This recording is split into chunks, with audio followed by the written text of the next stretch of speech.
Chapter 35. July 28. Vienna. Pursuant to a decision reached July 25, Austria-Hungary ordered partial mobilization on July 28. Half of the Habsburg armies eventually were ordered to take up positions along the Serbian frontier. This was done in conformity with the Austrian General Staff's plan for war against Serbia only. It was a gamble on localization. Conrad requested Berchtold to ask Germany to prevent Russia from intervening. Germany's leaders continued the discussions that had begun over the weekend. By July 28, it was clear that despite differences among them, they were in the mood to take action. They were disposed to give up on waiting for Austria to do something. For themselves, they were resolved to move. According to the War Minister, it has now been decided to fight the matter through, regardless of the cost. They were not talking about fighting Serbia. They were talking about fighting Russia and France. The most extreme position was taken at times by Moltke. As he had in the past, he argued for a preventive war. His position was that war was inevitable, that time was running against Germany, and that within 2 years or so the odds would shift. In 1914, Russia and France could be beaten, but in 1916 or 1917, Germany might lose. Germany, therefore, should strike now. The July crisis, as Moltke saw it, had evolved, happily for Germany, in such a way as to place it in a singularly favorable situation. Harvests were in, the annual training of recruits had finished, and Russia and France would not be really ready for 2 years. Austria had put itself in a position such that it could not help fighting at Germany's side, and that was absolutely vital. As Moltke summed it up, we shall never hit it again so well as we do now. On the morning of July 28, Kaiser Wilhelm, who had returned from his cruise the day before, read, for the first time, the Serbian reply to Austria's note. It persuaded him, he wrote in longhand to Jago at the Foreign Office, that Austria had gotten almost everything it wanted. In his view it was a capitulation of the most humiliating kind, and as a result, every cause for war falls to the ground. A few sentences later he repeated himself, every cause for war has vanished. There no longer was any need to start a war. In fact, according to Wilhelm, unlike Berchtold, I would never have ordered a mobilization on that basis. Nevertheless, the piece of paper, like its contents, can be considered as of little value so long as it is not translated into deeds. The Serbs are Orientals, therefore liars, tricksters, and masters of evasion. So it should be agreed that the Austrian army would temporarily occupy a part of Serbia including Belgrade, as a hostage, until Serbia kept its word. On that basis, wrote the Kaiser, I am ready to mediate for peace. This resolution of matters would give the Habsburg armies, once in possession of Belgrade, the satisfaction of appearing to have scored a success. In mediating for peace, wrote Wilhelm, he would be careful to safeguard Austria-Hungary's honor and self-esteem. The Kaiser ordered Jago to inform Vienna that he was prepared to mediate the Austria-Serbia conflict on the basis he described. The Austrians were to be told that there no longer was any reason to go to war. The Kaiser also notified Moltke, in writing, of the same conclusion. As Christopher Clark, one of the Kaiser's recent biographers, writes, perhaps the most striking thing about this letter to Jago of the 28th of July is that it was not acted upon. His instructions to Jago had no influence on Berlin's representations to Vienna. Bateman did cable Vienna, repeating some of Wilhelm's views, but omitting the most important one, that Austria should stop, not go to war, and let the Kaiser mediate the quarrel with Serbia instead. A Bavarian general noted in his diary that there was unfortunately, peaceful news. The Kaiser absolutely wants peace. He even wants to influence Austria, and to stop her continuing further. According to War Minister von Falkenhayn, the Kaiser made confused speeches which give the clear impression that he no longer wants war and is determined to avoid it, even if it means leaving Austria-Hungary in the lurch. But Falkenhayn reminded the Kaiser that he no longer had control of the affair in his own hands. In other circumstances this would have seemed shockingly insubordinate. But ever since the Daily Telegraph affair of 1908, the Emperor's position had been precarious. In May 1914, only 2 months before Falkenhayn's reminder, Edward House, President Wilson's envoy, had reported from Berlin that the military oligarchy was supreme, were determined on war, and were prepared to dethrone the Kaiser the moment he showed indications of taking a course that would lead to peace. Of course Wilhelm, whose grip on reality was fragile at best, may not have been fully alive to the perils of his position. Alternatively, House may have exaggerated. But there can be little doubt that much was going on of which the Emperor was unaware. Indeed, among the things that Wilhelm did not know was that, the day before, Jago had cabled Vienna urging, indeed, practically ordering, the Austrian government to declare war on Serbia immediately. Jago warned that the English proposal for a conference to keep the peace could not be resisted much longer. The German foreign minister neither consulted the Kaiser before sending this warning nor informed him afterwards that it had been sent. In Austria, too, a reluctant monarch was gotten around. Emperor Franz Joseph was hesitant about declaring war, and his ministers were obliged to obtain his assent in order to do so. Berchtold obtained that assent by reporting, falsely, that Serbian troops had opened fire on Austrian forces. Actually, and it was only one isolated incident, it was Austrian troops who fired on Serbs. Vienna. It was war. The decision had been reached the day before. Responding to the pressure from the German Foreign Office, Austria at long last declared war on Serbia. According to the German ambassador, it was done chiefly to frustrate any attempt at intervention. As with so many things, the Austrians did it awkwardly. Sending the declaration of war by an envoy under a flag of truce was not feasible because, until the declaration was received, the countries were not yet at war, so a white flag was inappropriate. Having no representative in Belgrade anymore, the Habsburg government sent its declaration to the Serbian government by cable. There was no assurance that it would be received, or would be received by the right party. In the event, the Serbian government, once it received the curious telegram, cabled to the major European capitals to inquire whether it was a hoax. The declaration of war made reference to the alleged attack by Serbian troops on Austrian forces. Conrad, Austria's chief of staff, had opposed issuing the declaration. He wanted to wait 2 weeks or so until his armies were ready to march. But, overtaken by international diplomacy, Austria-Hungary had run out of time. That night the Austrian artillery, briefly and ineffectively, bombarded Belgrade across the narrow Danube River frontier.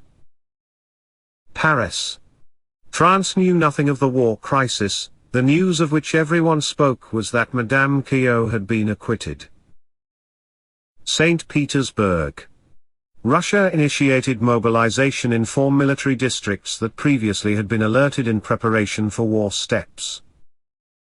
Unaware that it was his own foreign office that was undoing his efforts to restrain the Austrians, Wilhelm sent a message to the Tsar. In it he reminded his cousin that we both, you and I, have a common interest, as well as all sovereigns, in punishing the Serbs for killing members of a ruling family. In this, politics play no part at all. But, the Kaiser continued, on the other hand, I fully understand how difficult it is for you and your government to face the drift of public opinion. Russian nationalism, incalculable, but a force nonetheless, was a fact of political life for Nicholas. Whether or not Wilhelm knew it, pressure to mobilize also was being exerted by Russia's general staff. The Kaiser told the Tsar of his hearty and tender friendship and assured him, I am exerting my utmost influence to induce the Austrians to deal straightly. This message, The first in the Willie/Nicky correspondence that took place after Austria declared war on Serbia, crossed with one from the Tsar: "I'm glad you are back, I appeal to you to help me. An ignoble war has been declared on a weak country. Soon I shall be overwhelmed by pressure brought upon me, to take extreme measures which will lead to war. To try and avoid such a calamity as a European war, I beg you in the name of our old friendship to do what you can to stop your allies from going too far." London. Grey swung back to the view that direct negotiations between Russia and Austria afforded the best possibility of keeping the peace. Berlin. Bateman turned his attention to putting Germany in a position to fight a major war. Domestic discord was the chief obstacle, so now the government entered into talks with the Socialist Democratic Party, SPD, aimed at securing agreement from working-class representatives to remain loyal in the event of war. This was a genuine concern. The Executive Committee of the SPD, denouncing the frivolous provocation of the Austro-Hungarian government, had called out its supporters into the streets. Its newspaper predicted that war would bring revolution in its wake. Demonstrations in Berlin on July 28, which the police attempted to break up, brought violence to the capital itself and looked to be merely a foretaste of more disturbances to come. However, Bateman scored a success in negotiating an agreement with the S.R.D. leadership to fall in line behind the government in this moment of national danger. Meanwhile, the Kaiser, still unaware that his decision for peace had been sabotaged by his subordinates, confusedly wondered whether he had acted too late. He remarked that the ball is rolling and can no longer be stopped. London. Churchill reported to King George V the various measures taken by the Admiralty to place the Navy upon a preparatory precautionary basis. After detailing many of the steps taken, he assured his monarch, "It is needless to emphasize that these measures in no way prejudice an intervention or take for granted that the peace of the great powers will not be preserved." At midnight Churchill wrote to his wife, "My darling one and beautiful, everything tends towards catastrophe and collapse. Britain was not," he continued, "in any serious degree responsible for the wave of madness which has swept the mind of Christendom." Prime Minister Asquith wrote to his confidant, Venetia Stanley, that he had just been told that the French government was ordering heavy sales of securities on the London Exchange in order to raise cash. "It looks ominous." The English House of Rothschild, with whom the order was placed, refused to execute it. Then Asquith received a cable reporting that Austria had ordered war. Venetia Stanley sometimes told the Prime Minister that there were days when she would like to trade places with him. This, he suggested, probably would not be such a day. Chapter 36. July 29. Potsdam. Willie cabled Nicky that Russia really could stay out of the conflict. "I think a direct understanding between your government and Vienna possible, and desirable, and, the Kaiser did not know that this was untrue. My government is continuing its exertions to promote it." Wilhelm cautioned, however, that if Russia were to take military measures that threatened Austria, such measures would bring war rather than peace. Nicky replied, indicating what puzzled him, was that what he was hearing from the Kaiser was not what he was hearing from the Kaiser's ambassador. "Please clear up this difference," he wrote. Nicholas urged that the Austro-Serbian conflict be referred to The Hague for adjudication. "I trust to your wisdom and friendship." His reference would have been to the Permanent Court of Arbitration, established at The Hague by the Convention for the Pacific Settlement of International Disputes, 1899. Questions arose in the minds of Austrian generals now that it was recognized in Vienna that Russia really might intervene if Serbia were threatened with destruction. These questions were directed to German Foreign Minister Jago. A couple of days before, he had given official assurances to the Russian government that Berlin had no objection to a Russian partial mobilization so long as it was not directed against Germany. The Austrians now pointed out to their German colleagues that a partial Russian mobilization had been ordered that was directed against Austria.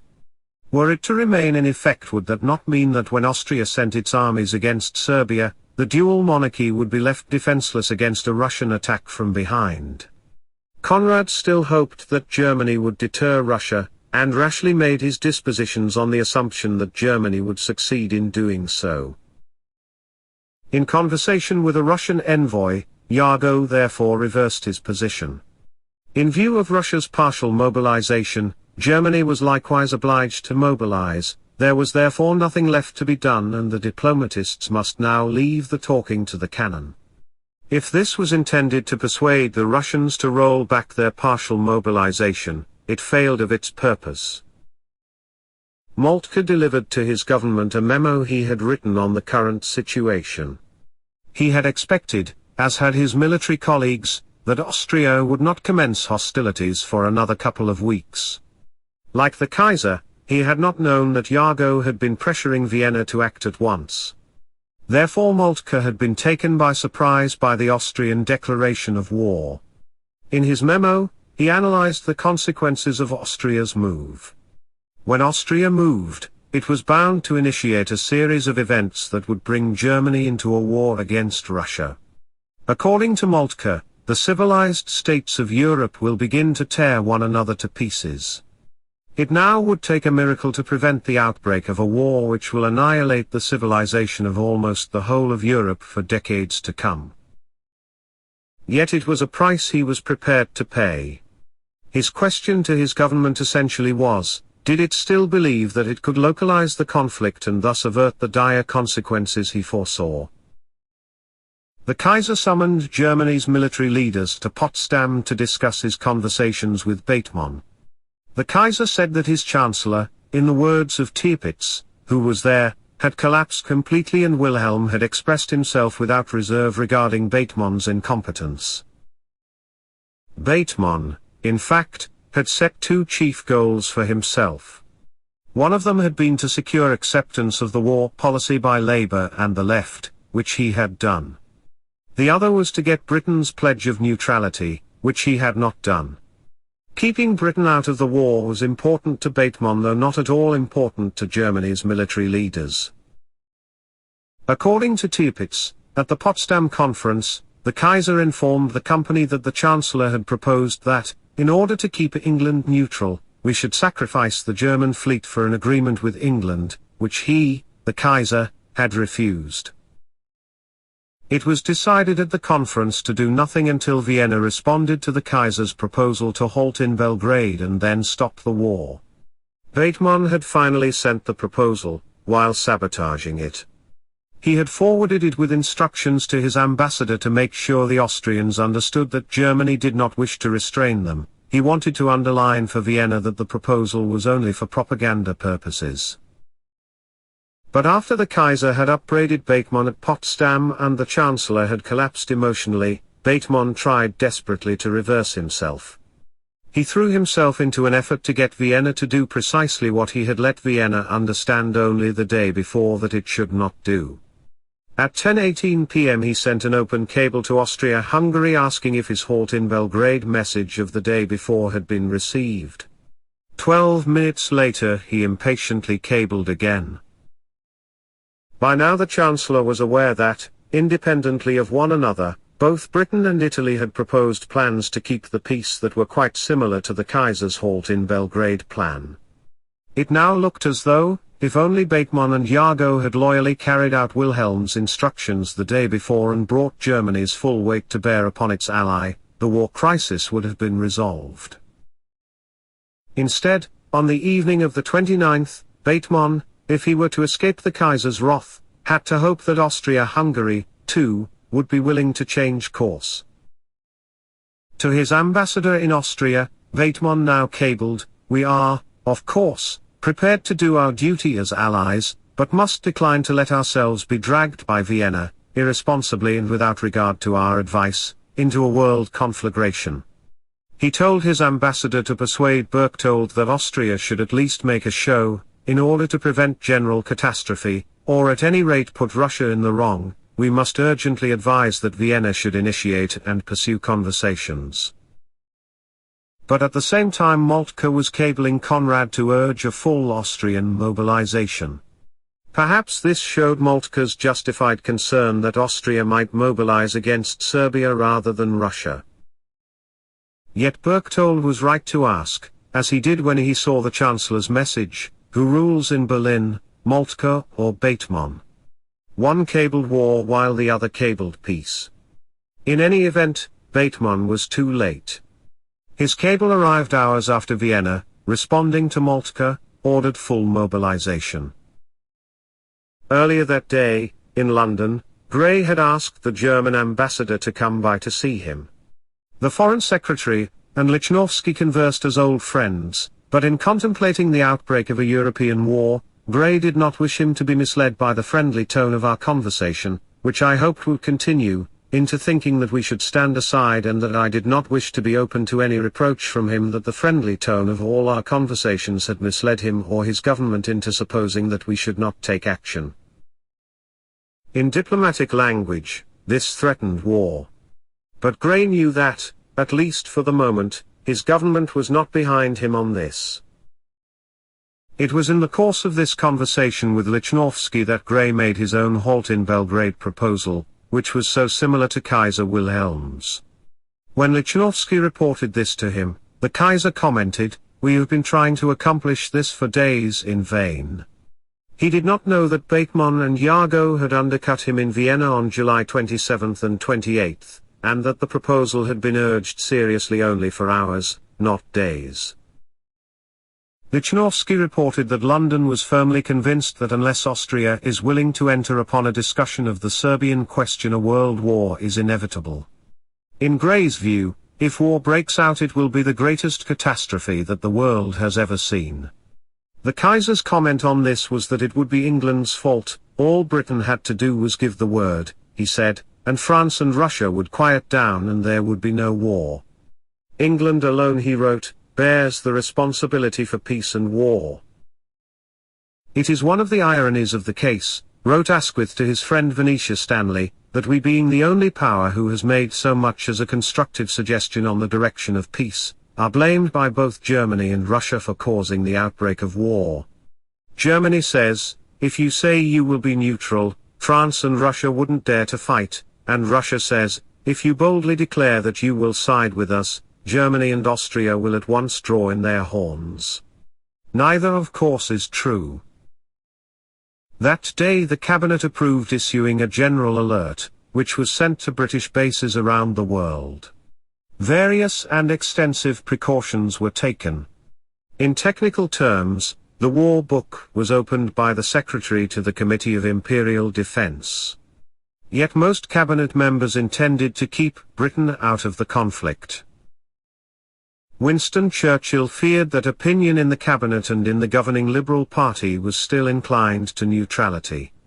Secretly he sent word to his closest Conservative friend, F. E. Smith, asking him to sound out his party's leadership on the possibility of forming a coalition government supported by pro-intervention Liberals, in all likelihood a minority within their own party, and all Conservatives. Smith undertook to speak to the other party leaders, when he was scheduled to see them 2 days later for a country weekend. Churchill had more pressing concerns. As First Lord of the Admiralty, he worried that the Navy was vulnerable to surprise attack. He wanted to move the fleets to their wartime stations in the well-protected north. But, he later recalled, he did not want to ask Cabinet approval for such a move, which might be construed as provocative. Instead, he went to see the Prime Minister with his proposal, and decided to construe a sort of grunt from Asquith as approval. The move was made in secrecy, and the crucial part of the journey to safety took place at night, in Churchill's account, as darkness fell, 18 miles of warships running at high speed and in absolute blackness through the narrow straits, bearing with them into the broad waters of the north the safeguard of Britain's forces. Paris. Jean Jaurès, pacifist idol of the French left, was assassinated by a nationalist fanatic. For more than a week, Jaurès had been praising the efforts of the Poincaré-Viviani government to keep the peace. Unexpectedly his death unified the country behind its government. Berlin. At a late hour, indeed, close to midnight, Bateman summoned the British ambassador, Sir Edward Goschen, to his residence. The Chancellor asked Goschen to transmit an offer to London: if Britain agreed to remain neutral in the war that might soon commence, Germany would respect the independence and integrity of Holland, and would not seek to acquire French territories, a pledge from which the French colonies were excluded. Goschen did convey the message to the Foreign Office, where it was received the following morning and angered Grey when he read it.